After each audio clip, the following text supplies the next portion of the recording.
What if I told you that feedback you're giving teachers right now might actually be decreasing their confidence? A 2009 study by Tschannen-Moran and McMaster found that teachers who received professional development feedback but no follow-up coaching didn't just plateau, their self-efficacy actually went down. But here's the good news. When feedback is done right, research shows measurable student achievement gains. So what's the difference? It comes to avoiding two critical mistakes that kill teacher confidence. Hi, I'm John with the Teaming Edge, and today I'm going to show you exactly what these mistakes are and what to do instead. Mistake number one, vague feedback. Most coaches and administrators think they're being supportive when they walk out of a classroom and leave a sticky note that says, "Great lesson," or "Nice job with engagement today." This kind of vague feedback actually kills confidence. But why? Because the teacher doesn't know what worked or why it worked. They can't replicate it. And more importantly, they have no evidence that they actually made a difference for students. Think about it from the teacher's perspective. If I say great lesson, they're thinking, well, what specifically was great? Did students actually learn? Can I do that again tomorrow? Without answers, that positive feedback becomes meaningless. And when teachers can't connect their actions to student outcomes, their sense of efficacy, their belief they can make a difference, it erodes. The solution, affirmation feedback. So here's what to do instead. Use what I call affirmation feedback, and it follows a simple three-part formula. I noticed specific teacher action. This is important because explicit student impact. This demonstrates in teaching principle. Let me give you a real example. I noticed you used 5-second wait time after your photosynthesis question. This is important because 18 students raised their hands to participate compared to 7 students during yesterday's observation. This demonstrates your growing skill in creating equitable participation opportunities. Do you see the difference? The teacher now knows what they did, wait time, the impact it had, 18 students raised their hands, and why it matters, equitable participation. This is what Bandura's research calls mastery experience. The teacher sees a direct connection between their action and student success. And mastery experiences are the most powerful source of teacher self-efficacy. You can deliver this as a sticky note on the door, or embedded in a video with a timestamp, or face-to-face in your post-conference. The key is be specific, use numbers, and connect teacher actions to student outcomes. Now, affirmation feedback tells teachers what's working, but what about when you see something that needs to improve? This is where most coaches make the second critical mistake, inauthentic wondering. We've all been trained to use questions to promote reflection, right? So say things like, I wonder if using a graphic organizer might help students. Although this sounds collaborative, that most of the time we're not actually wondering. We already know what we want them to do. We're just wrapping our directive in question form. And teachers, they can smell this inauthenticity from a mile away. When you say, I wonder if, but you really mean you should, you're not actually being collaborative. You're being manipulative. And that kills teacher confidence because it removes their autonomy and treats them like they're not professionals. And here's what matters most. Reeve and Cheon's 2021 review of 38 randomized controlled trials found that when teachers received autonomy-supportive professional development, not only did the teacher's motivation and efficacy increase, but their students' engagement, achievement, and well-being increased too. Better coaching creates better teaching, which creates better learning. The solution, authentic inquiry feedback. So here's what to do instead. I call this inquiry feedback, and you have two approaches depending on the situation. So approach one, when you're genuinely curious. Use this stem. I noticed specific student actions. I'm curious about genuine question. How might we? Collaborative exploration. Here's an example. I noticed 8 of 24 students were off task during the 15-minute independent work period. I'm genuinely curious what you were seeing during that time and what factors you think might have contributed. And how might we explore this together? Notice you don't have a predetermined answer. You're actually curious about the teacher's perspective. You're exploring together. But what if you do have expertise based on the research or experience? Approach 2 is when you have expertise that you want to share. Then just be direct about it. I noticed student actions.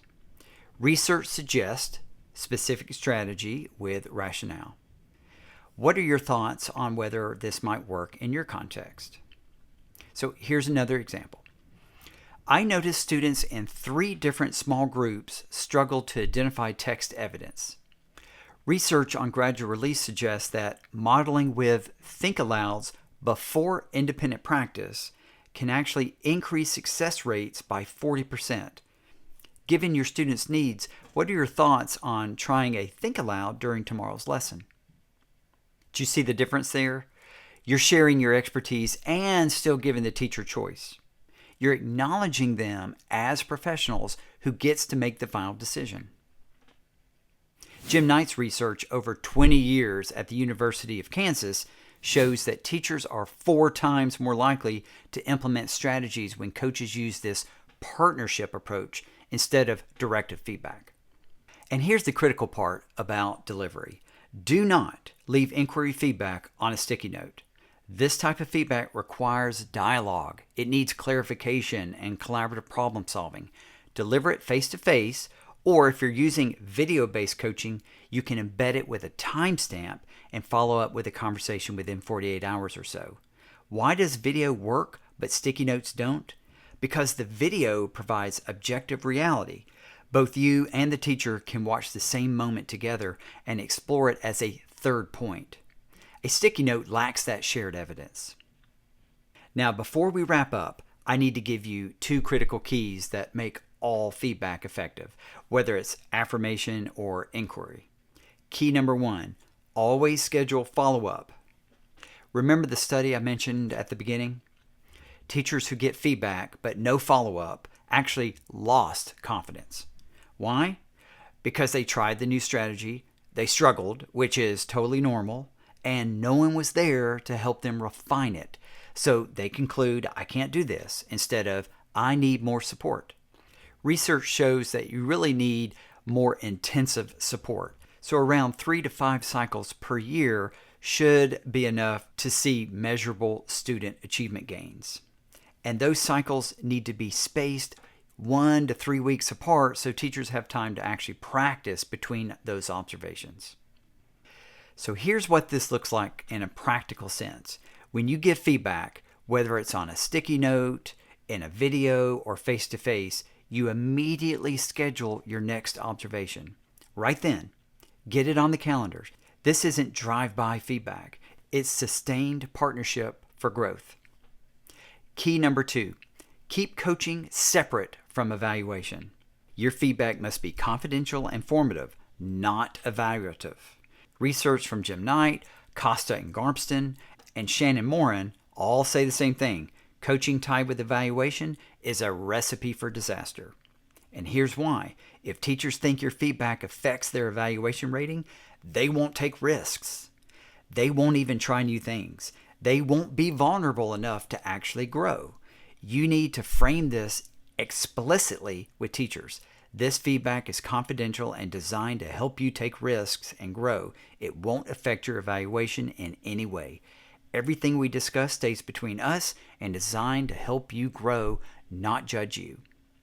If and when administrators ask you about a teacher's progress, you can use the 4 T's that I shared in a previous video. That's the teacher's name, the time that you meet, topics you discussed, and the task the teacher is working on. You do this without revealing any specific details from your coaching conversation. Here's an example. I met with Sarah on Tuesday. We discussed student engagement strategies, and she's working on implementing turn and talk structures. That's it. All right, let's make this practical. Here are your next steps. Step 1, write down these 2 feedback stems where you'll see them before your next observation. Step 2, this week, and I mean this week, find one teacher and deliver one specific affirmation feedback. Practice connecting their action to student impact with actual numbers or evidence. And step 3, before you leave that classroom or at the end of that conversation, schedule your follow-up observation. Get it on the calendar. 1 to 3 weeks out, that's it. Start with these 3 steps. Here's what I want you to remember. Effective coaching feedback isn't about catching teachers doing something wrong. It's about building their efficacy, their belief that they can make a difference for students. When you provide specific, evidence-based affirmations and you pair it with authentic inquiry that respects the teacher's choice, you create reflective practitioners who continuously improve. And that, research shows, improves student achievement. Your students deserve teachers who keep growing. Your teachers deserve feedback that helps them grow. Are you going to work more on specific affirmation feedback, or are you going to focus on authentic inquiry? Let me know below. And if you found this helpful, I've created a feedback framework template that you can download in the description below.